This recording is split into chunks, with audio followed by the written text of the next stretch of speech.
श्री राम जय राम, जय जय राम, श्री राम जय राम, जय जय राम, श्री राम जय राम, जय जय राम,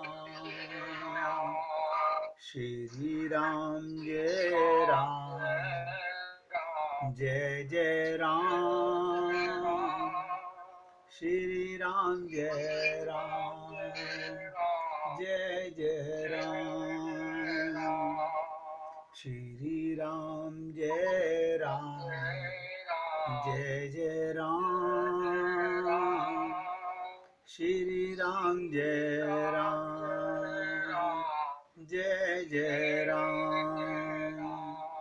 सभी भक्त लोग एकाग्रचित्त होकर सुनिएगा। अपने प्रीतम की सेवा कैसे होनी चाहिए, कैसे होनी चाहिए, सोचिएगा। क्या हम ऐसी सेवा करते हैं?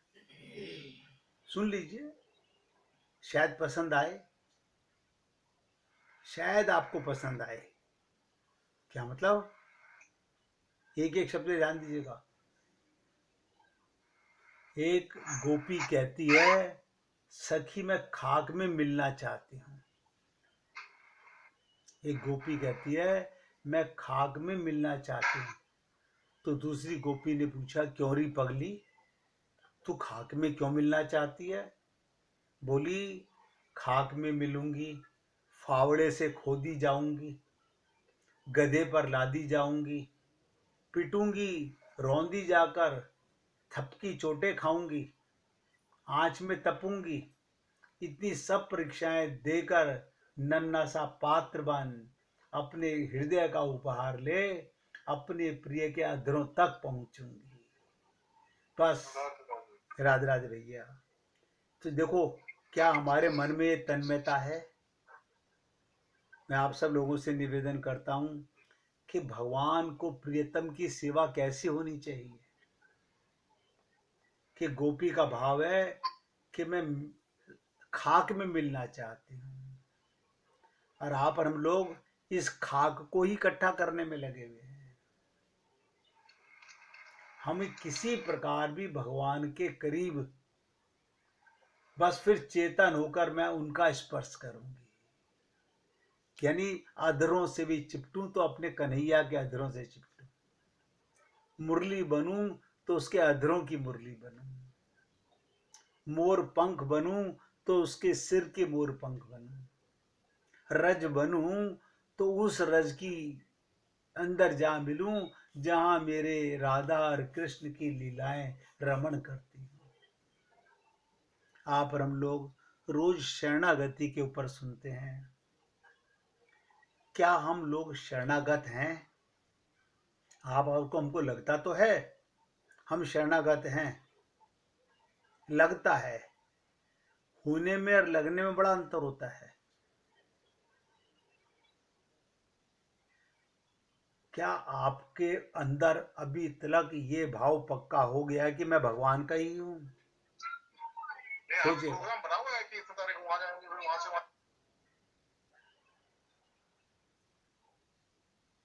परोक्ष ईश्वर का अर्थात उसका मैं हूं। आपसे कोई पूछे किसके हो, तो आपको कोई बुरा नहीं मानेगा। आप कह सकते हैं शरीर से मैं परिवार का हूं, आत्मा से मैं। ध्यान दीजिएगा, शरीर परिवार का है, आत्मा से मैं परमात्मा का हूं। ये मैं शब्द को मैंने शरीर से क्यों नहीं जोड़ा? सोचिए एक एक शब्द को। मैंने अपने को आत्मा क्यों कहा? क्योंकि अगर अभी तक भी आत्मज्ञान नहीं हुआ तो शरणागत कहां है? धोखे में हम लोग। अर्थात उसका मैं हूं। संसार का तो शरीर है, परिवार का तो शरीर है, मैं परमात्मा का हूं। मैं का संबंध केवल भगवान के साथ होना चाहिए। यानी प्रत्यक्ष ईश्वर का अर्थात तुम्हारा मैं हूं प्रीतम, मैं तुम्हारा हूं। तुम मेरे हो, तुम पर मेरा अधिकार है, और तुम्हारा और मेरा मैं एक है। तुम और मैं एक होना चाहते हैं, ये प्रेम का स्वरूप है। मैंने कई बार आप लोगों से निवेदन किया, प्रेम प्रियतम को अपने अधीन करने के लिए नहीं, बल्कि प्रियतम से मिल जाने के लिए है। हम भगवान को अपने अधीन नहीं करना चाहते, हम भगवान से मिल जाना चाहते हैं, एक हो जाना चाहते हैं। हम लोगों को अपनी भूल का कभी एहसास भी नहीं होता। आप सोचिएगा, कब हम लोग रोए इस बात को लेकर के कि इतना सब सुनने के बाद भी हमारे को अपनी भूल का एहसास नहीं होता। एक बार एक राजा को किसी विदेशी राज्य से उपहार में कांच की 3 सुंदर मूर्तियां प्राप्त हुई। ध्यान से सुनिएगा। राजा ने उनकी देखभाल के लिए एक नौकर की नियुक्त कर लिया, सिर्फ उन उपहारों की देखभाल के लिए। नौकर रोज उनकी सफाई करता और चमका कर रखता। राजा का पूर्ण आदेश था कि मूर्तियों की देखभाल में कोई कमी नहीं रह जाए। एक दिन सफाई के दौरान नौकर के हाथ से एक मूर्ति गिरकर टूट गई। राजा की क्रोध का ठिकाना न रहा। उसने तत्काल नौकर को मृत्यु दंड देने की घोषणा कर दी। नौकर को पकड़कर जेल में डाल दिया। ध्यान से सुनिएगा, नौकर को पकड़कर जेल में डाल दिया। अगले दिन उसे फांसी होनी थी। नौकर बुद्धिमान था, नौकर बुद्धिमान था। वो बचने के उपाय ढूंढ रहा था। आखिरकार उसने रास्ता खोज ही लिया। उसने राजा से प्रार्थना कर मरने से पहले उसकी अंतिम इच्छा पूरी करने को कहा। उसने कहा, राजन, आपने मृत्यु दंड मुझे दे दिया, अच्छी बात है। आप राजा हैं, मैं नौकर हूं, मैंने त्रुटि की है, आप मुझे मृत्यु दंड दीजिए, लेकिन मेरी अंतिम इच्छा तो पूर्ण करेंगे, पूछेंगे तो सही। राजा ने पूछ लिया कि तुम्हारी आखिरी इच्छा क्या है। अब आप सोचिएगा, अगर आपसे कोई पूछे आपकी आखिरी इच्छा क्या है,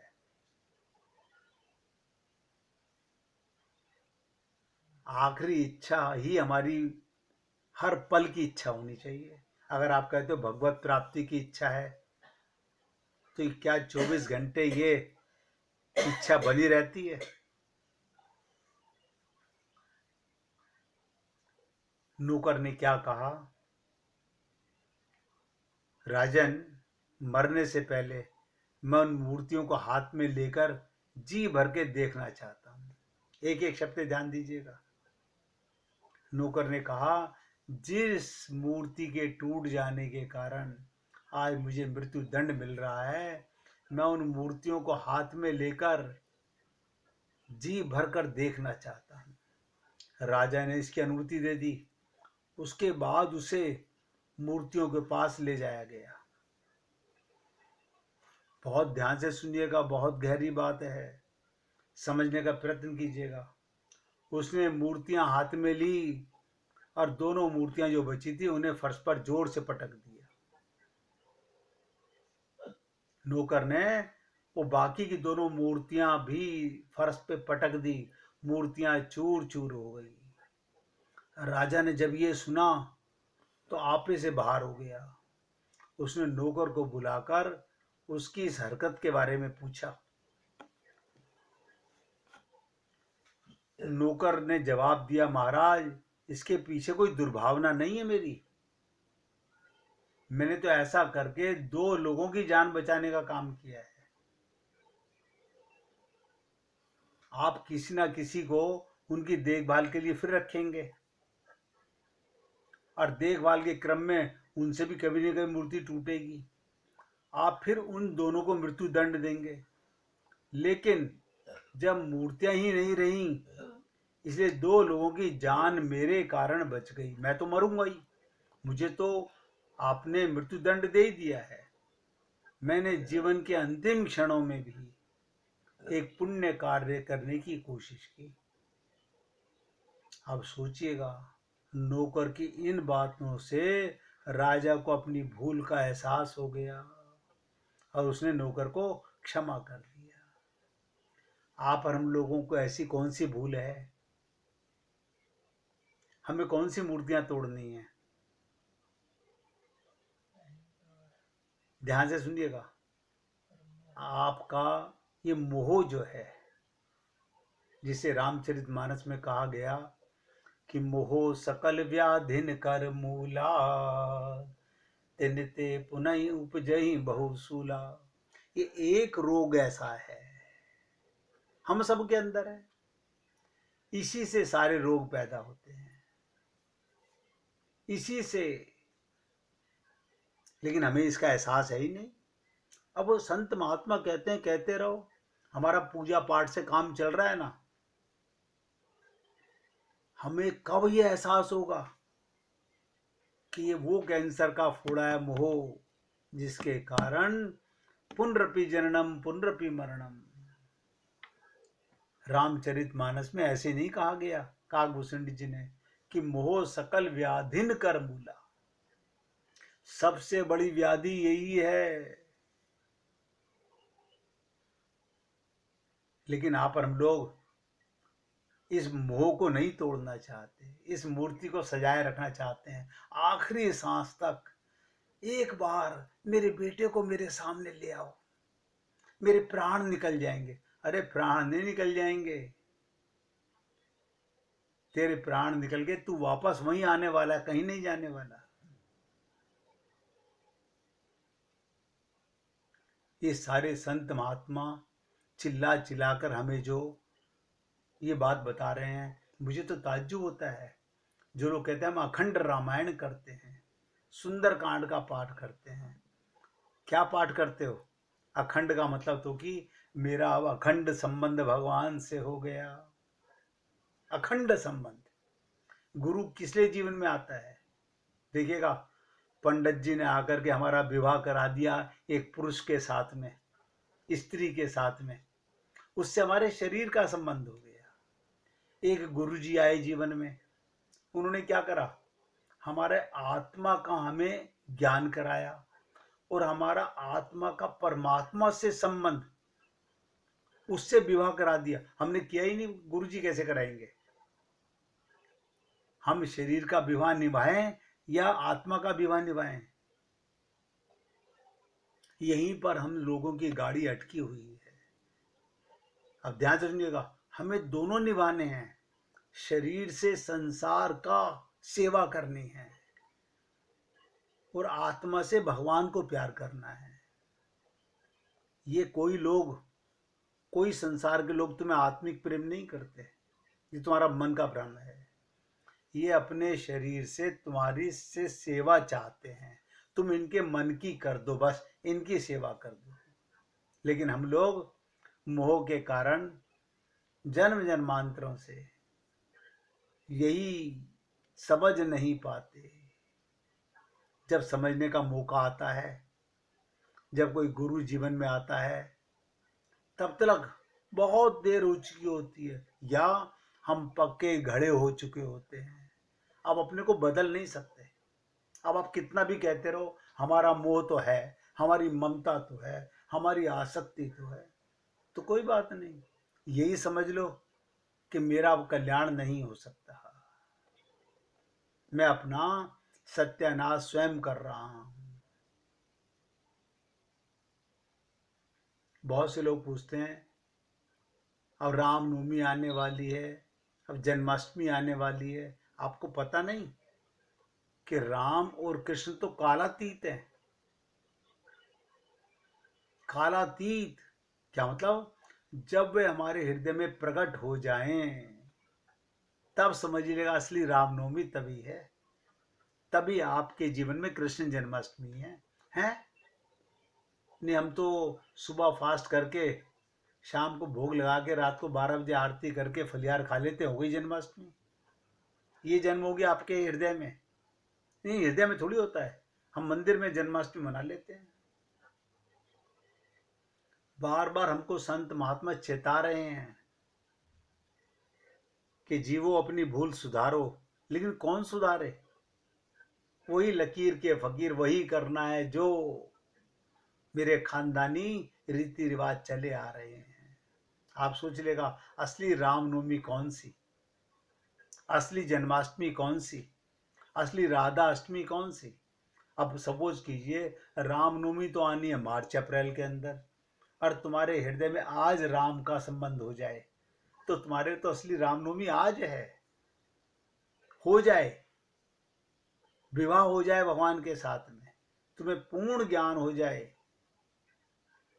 जैसे मीरा को हुआ, मेरे तो गिरधर गोपाल दूसरो ना कोई। लेकिन ये हमें हमें नहीं हो रहा, हम तो पूजा पाठ से खुश हो रहे हैं, बस ठीक है, हम भी खुश, परिवार वाले भी खुश। अरे बाबा, तुम खुश नहीं हो, क्योंकि तुम्हें तुम्हारा पता ही नहीं है।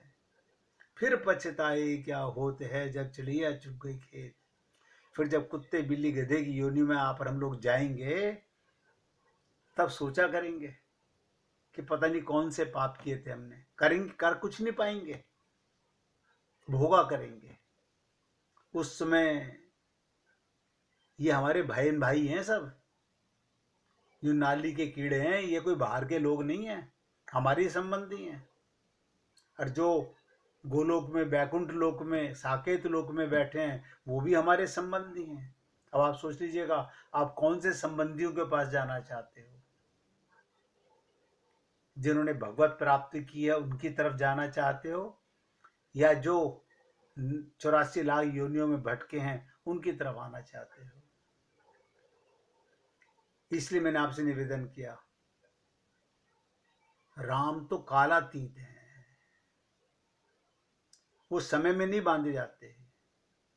जब वे हमारे हृदय में प्रकट हो जाएं, असली रामनवमी तभी है, भले ही वो पंचांग के अनुसार रामनवमी हो कि ना हो, उसके आसपास की तिथि भी हो कि ना हो। लोग तो कहते हैं जीवन में गुरु का आना, प्रेम का पौधा लग जाता है। हाँ, गुरु तो हम सबके जीवन में आ गए हैं, प्रेम का पौधा लगा नहीं, नहीं, हमने अंदर थोड़ी लगाया, हृदय के अंदर हमने शरणागति तो की ही नहीं गुरु की। मैं आपसे बार बार कहता हूँ, आपका शरीर, आपकी इंद्रियां, आपका धन, ये सब संसार को दे दो। गुरु और प्रभु को केवल आपका मन और बुद्धि चाहिए, बस।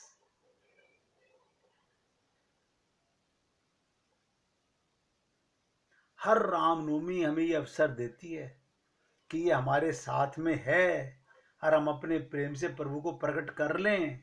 लेकिन हमने भी कसम खा ली है, हर साल रावण को जलाएंगे, हर साल रामनवमी मनाएंगे, लेकिन राम के कभी नहीं बनेंगे। जब भी हाथ में सच्ची दीनता आ जाएगी, उसी क्षण दीन दयाल प्रकट हो जाएंगे। मैंने एक दिन आपसे निवेदन किया था, गाते हैं दीन बंधु, किसके बंधु हैं वो? दीन के। आप दीन हैं? ना ना, हम क्यों दीन है, हमारे पास तो करोड़ों रुपए हैं, हमारे 10-10 बच्चे हैं, हम दीन क्यों बने? भगवान ना करे हमें दीन बनाए, भगवान तो दीन के दयाल होते हैं।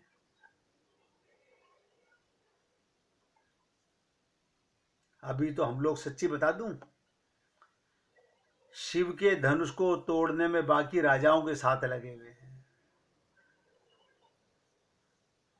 हम अभी भगवान राम को अपने हृदय में नहीं लाना चाहते, हम तो उन राजाओं की लाइन में लगे हुए हैं जो शंकर का धनुष तोड़ करके बाकी राजाओं के लाइन में अपने पुरुषार्थ से, कीर्ति से, संपत्ति से, समृद्धि से, शांति से, सुंदरता से, शक्ति सब पा ही लेंगे। अभी हम हारे कहाँ हैं? अब ठीक है, आप बता रहे हो, हमने सुन लिया, लेकिन मानेंगे थोड़ी हम तुम्हारी बात को। हम एक बड़ा मंदिर बनवा लेंगे, उस मंदिर में जाके छतर चढ़ा देंगे। बाबा, किसे धोखा दे रहे हो?